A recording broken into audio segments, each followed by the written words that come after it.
Now, good day, good day. Now, in the previous video, I talked about the signs of the trigonometry ratios on a Cartesian plane, yet on the x and y plane, the behavior of the trigonometry ratios in the first quadrant, second quadrant, third quadrant, and then the fourth quadrant. Yes. Now, that one is very, very important. Now, then we realize that in the first quadrant, we realize that we're going to use cars to represent, to understand. In the first quadrant, all of them are positive. So cast means that C, A, S, and then what? T.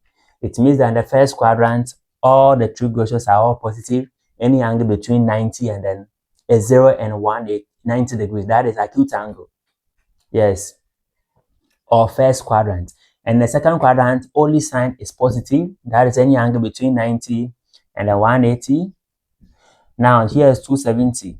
And then any angle between 270 and then any angle between 270 and 180 and 270, only the tan is positive, and then the angle between 270 and 360, only the cosine is positive. Now, so let's look at it and let's see how we're going to solve it. Yes, let's look at it how we're going to solve it. Now, with the previous understanding, you have to be able to solve this one with ease. But let me teach you how you can solve.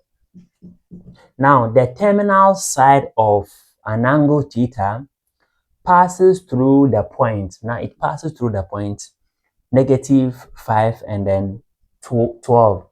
And we have to find all the six trigonometry ratios.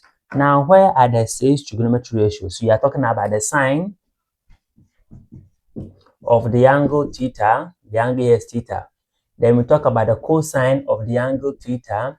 We talk about the tangent of the angle theta. Then we talk about the cosec of the angle theta. We talk about the sec of the angle theta. Then we talk about the cot or the cotangent of the angle of theta. Now these are the 6 trigonometry ratios we are talking about. Now how are you going to solve this one? Now let's look at this one on the x and y plane. Now, so we will have, this is the x and y plane. -5 and 12 will be at what quadrant? X is negative, y is positive. So x is negative, y is positive will be at this quadrant. S is negative, and then 5 is the y is positive.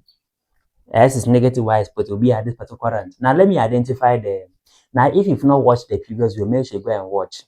So that this one will be very simple. Now we are going to get this one as the answer. I'm going to resolve it. Now let me consider the angle here as theta. Now don't forget that this particular point is in the second quadrant, so we can't do anything about it. Because whenever s is negative and y is positive, to be in the second quadrant. And second quadrant is the angle between 90 and 180 degrees. You get it? Now at this particular point, don't forget that this one will form an angle of what? 90 degrees. So this one becomes a rectangle triangle. It means that the s component here, the length is 5, not -5. This one is a rectangle triangle. Now, and then the y component here is 12. Now, what will be this particular side? I'm going to use R to represent the side, which means this one becomes the hypotenuse. Now, let's solve for the hypotenuse. Don't forget that the hypotenuse squared is equal to, don't forget that the hypotenuse squared is equal to opposite square plus adjacent squared, right? So hypotenuse squared is r squared, opposite is 12 squared, plus adjacent square is 5, so 5 squared. We're going to get r squared is equal to what? 144 plus 25. R squared is equal to, we are going to get 169.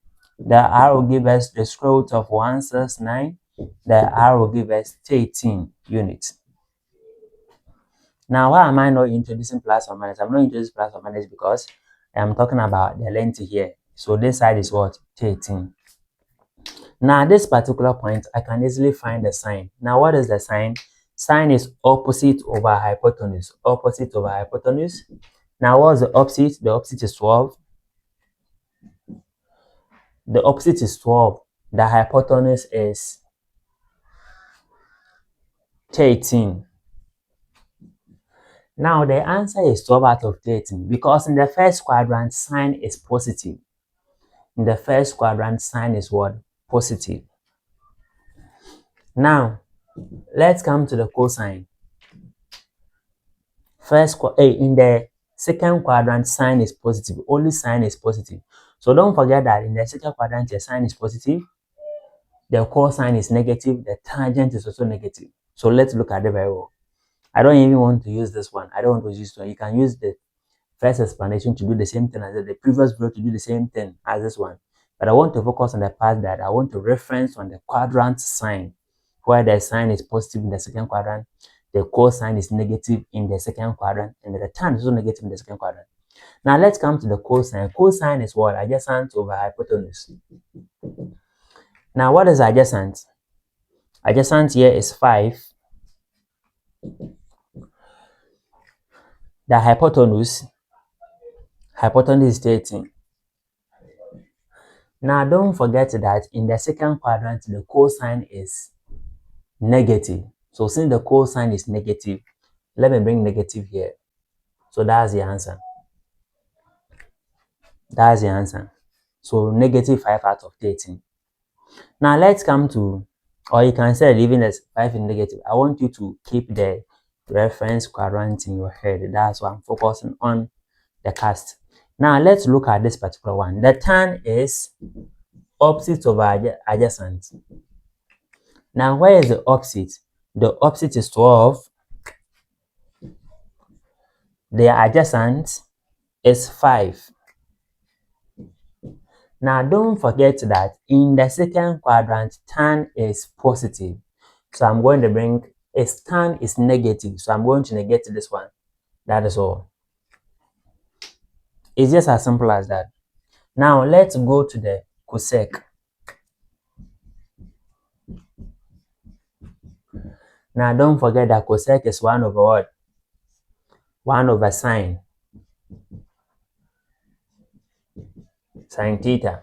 Now we have solved sine theta to be 12 out of 13. So it means it's going to give us 1 over 12 out of 13, which is the same as 13 out of 12. We are not going to waste time here. You get it? Now let's move on to sec. Sec theta. Don't forget sec is 1 over cosine of theta. Now cosine of theta is what? Negative 5 out of 13.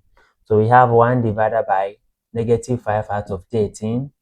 And this one the same as what? Negative 13 out of 5. Now let's go to the cot tangent.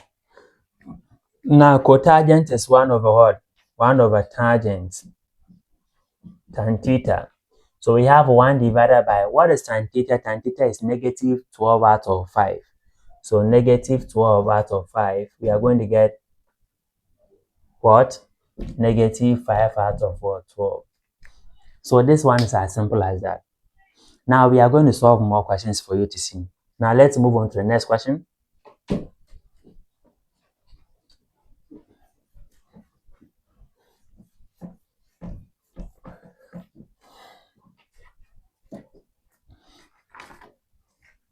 Now the next question, you have to find a side blah blah blah blah blah passing through the terminal. Now I'm changing the terminal here, and then I'm going to make the terminal 8 and 5, 8 and 15.